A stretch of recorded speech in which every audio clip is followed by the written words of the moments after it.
Oh, hey there. It's me again. Frezno. You know me, probably. Well, anyway, it's getting really goddamn close to one of my favorite times of the year. Christmas, oh boy, oh boy, oh boy, oh boy, oh boy, oh boy, oh boy. Or I suppose I should call it the holiday season. Whether you celebrate Christmas, Hanukkah, or, hell, Festivus, I certainly hope you have a wonderful time of it. I'm sure each of you has their own holiday traditions and ceremonial rituals and whatnot that they do. It's part of why I'm making this lengthy piece here. The other half is an interesting look at part of my culture and folklore and heritage and all that junk. It all starts and ends with a company called Purity.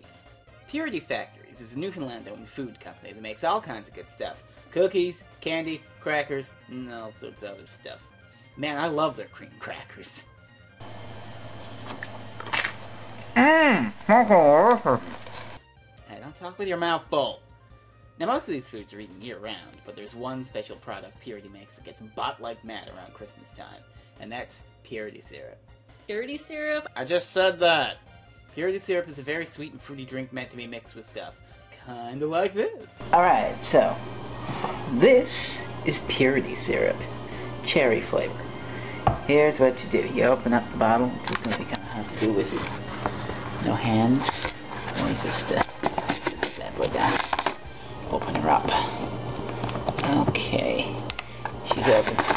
Beautiful. Opened up. Let's pour a little tiny bit into the glass here. Yeah, that's more than enough. We're just going to put that to the side. Get ourselves some water and just pour it right in. And voila, we have now made a fruity, delicious drink. That's wonderful. Christmas time is saved thanks to Purity Syrup. Every year at Christmas time, I get a couple of bottles of this stuff and just go to it. God damn, it's so good. If you live in Canada, you should check the Purity Factory's website I've linked in the description. Depending on where you live, you might just be able to find yourself a bottle of this stuff for the Christmas season. Seriously, it's an amazing drink. Go look for it. But I didn't come here to rant on camera about Purity Syrup for ages. No. See, there are other Newfoundland Christmas traditions you gotta follow. Traditions that would seem odd to anyone who doesn't know about them. Don't believe me? Look at this!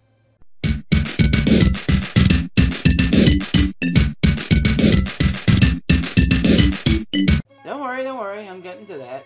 Baby steps. Besides, when you think about it, my Christmas isn't all that different from yours. I may be drinking a drink you can't get unless I mail it to you in a shoebox with Green stuff, and red stuff, and white stuff. But I mainly watch my favorite Christmas movies and specials and other stuff. Now, one of those is one that you probably haven't heard of.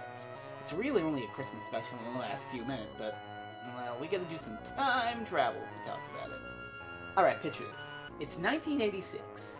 The Nintendo Entertainment System is slowly gaining steam. The final countdown is a hit single and not just a joke on Arrested Development. The biggest movie hits are Top Gun and Crocodile Dundee. Really? None of that matters to me, though, because I'm an infant! I mean then, not now. Well, the relevant part of this tale involves a local Newfoundland program called Land and Sea. What the hell is Land and Sea, you might ask? Well, Land and Sea has been running since 1964. That makes it slightly younger than Doctor Who. Man, do I love me some Doctor Who. I wonder what they were doing in 1986. Oh my god! Where was I? Oh, right, Land and Sea. This is a show that looks at Newfoundland culture and history and interviews old people about things. Point is, in the first week in 1986, well, after Christmas was over with, I might add, Land and Sea aired an episode called A Fortune Day Christmas. This is a program I want to talk about to the internet, because Lord knows nobody else is going to do it. I watch it every year around December, for various reasons that I'm about to elaborate on. Let's dive right into A Fortune Day Christmas. Mid-December, in English Harbor West. Wait, first thing that I need to point out. See that house? That one right there? We have family that lives in this house. Every year on Christmas Day, after we've opened gifts and eat turkey, we come here and have a few drinks. It's a Christmas tradition. Kind of why I'm making this video, but anyway. This is English Harbor West. Well, the narrator already pointed that out. But this is the area of Newfoundland that I live in. I'm like 30 minutes away. Hell, I did a vlog of this town last year. Look! There I am, 25 years after these Land and Sea guys filmed here, filming this place for the internet. It isn't often you get to watch something on TV that was filmed pretty much where you live. It's neat as hell. So, why is Land and Sea here? They're here to inform the rest of Newfoundland about a musical duet that lives here and has seen big fame around the province. Saltwater Cowboy was an instant hit for Bud Davidge and Sim Savory, Sim and I. So these two guys, Sim and I, they sing a song about Newfoundlanders coming back from Alberta and wearing cowboy hats and trying to be all cool. It's not a bad song or anything, but it doesn't have a lick of anything to do with Christmas.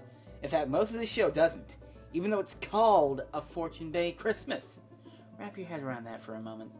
So Bud and Sim here talk about how they made up their first album in 1981. Holy hell, that was 30 years ago, you guys.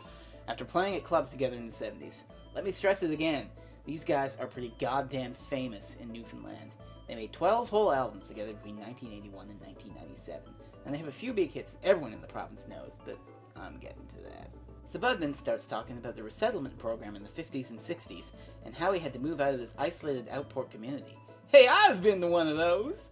Cue another song, this one starting with some shots of a little town called Pools Cove. Hey, I've been there too! And this old man going back to his old isolated house. I have a little bit of a stake in the subject matter. My dad grew up in one of those old isolated communities. A little place called Red Cove. Oh, there's a picture of it in the living room. Okay, so now the Land and Sea guys. Hey, I've been there too! Okay, we could do this all day. So now they're talking about old stories and the loss of the Marion. They go interview some old people in the town of Boxley, which I've been to, but not recorded for the internet, so you don't get the smart-ass cutaway. Oh, where was I? Right, old people. Marion. Anyway, the Marion was a boat that sailed away from these parts in 1915 and was lost at sea mysteriously. Uncle Steve was 16 years old and fishing on another schooner when the Marion was lost. Whoa, wait a second. Wait a second. You guys, the boat sank in 1915.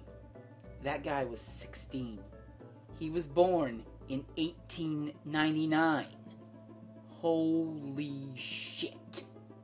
Anyway, then the Land and Sea guy says this.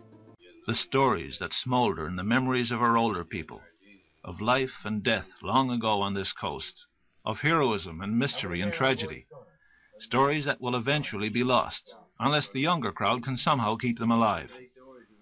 With the end of isolation and the advent of television, the old art of storytelling is dying.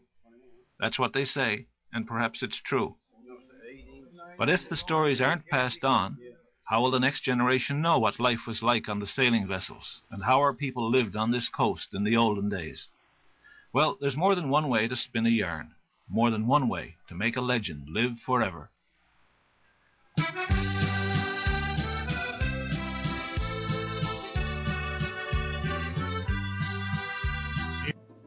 Except, with the advent of television, you're keeping the story alive through television.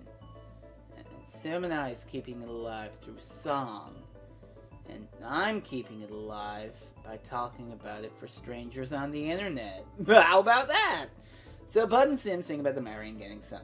Again, I didn't have any relatives on board the Marion in 1915, so I've got no stake in this.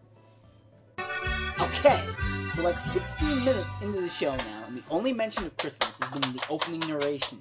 The rest of the show has been the Sim and I Newfoundland Culture half hour. Well, strap yourselves in, because we're about to Christmas it the hell up. Look at that! Christmas lights! It's time for one more Sim and I song, but they've saved the best for last. I've also saved the most interesting for last. Internet, I present you the Mummers song.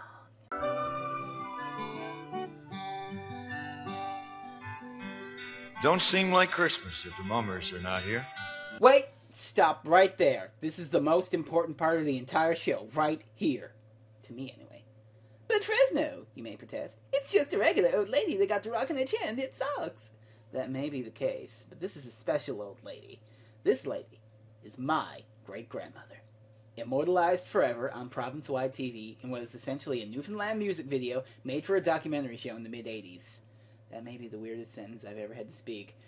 I always feel so proud whenever I tell people about her role in this special. It's neat because her house was shown earlier in the special, and she quite literally was an across-the-street neighbor of Bud Davidge.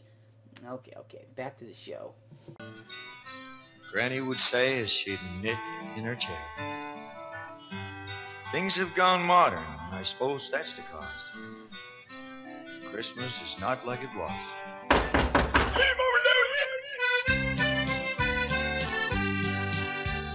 What is happening? This is going to require some explanation about Newfoundland culture. These are mummers. They are mummering. Now what in the hell is mummering? The best way I can explain it is like so. Mummering is like trick-or-treating, but with 3 key differences. Number 1, you do it at Christmas time. Number 2, adults do it instead of kids. Number 3, instead of getting candy, you go to people's houses and drink liquor and dance and have good times. It is the single greatest thing I can imagine doing for the holidays, and I'm incredibly upset that I've never done it. I don't have people to do this shit with. Oh, you also do a voice. I've always gotten like this. Really weird stuff. Oh my god, this is gonna kill my throat. So like I said, everyone in Newfoundland knows the song at Christmas time. Look at these people. Look at the fun they're having. Dressed up in... Oh my god. Oh my god! Ah! Believe it or not, I have another family member in here somewhere as one of these mummering mad people. She was like over 70 years old when this was filmed. And she's in there somewhere, dancing it up and drinking. It ain't just my folks in there. I think Dark's grandparents are in there somewhere as well. I think. Dark, if you're watching this, leave a comment and tell me if that's true.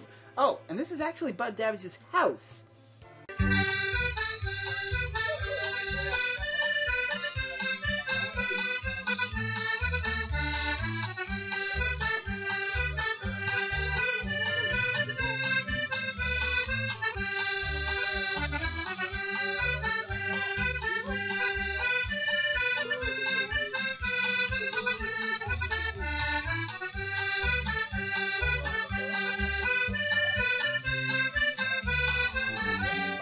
Alright, you've had your dance, you've had your fun times, you kids can head out of here. And then the show ends with another Christmas song from Sim and I. But this wasn't a one-off. Oh, no. Believe it or not, this thing re-aired, and still re-airs, every year at Christmas. It is a Newfoundland tradition, pretty much. I was in a college dorm room one Christmas, with a 13-inch TV on a tiny desk that got the local CBC station with rabbit ears, and I still managed to sit down and watch this show as it was rerun. It is the most popular episode of Land and Sea by far. And it was made here. My family was in it. The entire thing is online, and you can find the link down below. Go give it a watch. Sim and I made lots of albums together until 1997, as I said. Sadly, Sim Savory died last year. As for my great-grandmother, well, like 10 years after the show aired, a news crew came to interview her for some human interest story about the famous Granny from the Mummers show. It's still on tape here in the house somewhere. Sadly, she passed away in 1997. Yeah, it was pretty sad. But I'll always have the good memories. She lived near a guy who rented movies and video games. And every weekend, my mom would take me to rent something. We'd stop at her house to visit her for a bit. Well, she had lots of sweets and stuff, like any grandmother would. She had some Purity cream crackers, too. And, of course, Purity syrup. Dirty syrup? See? Told you we'd come full circle. So, thanks for listening to me rant about old stuff for this long, and have a Merry Christmas, I guess. Bye.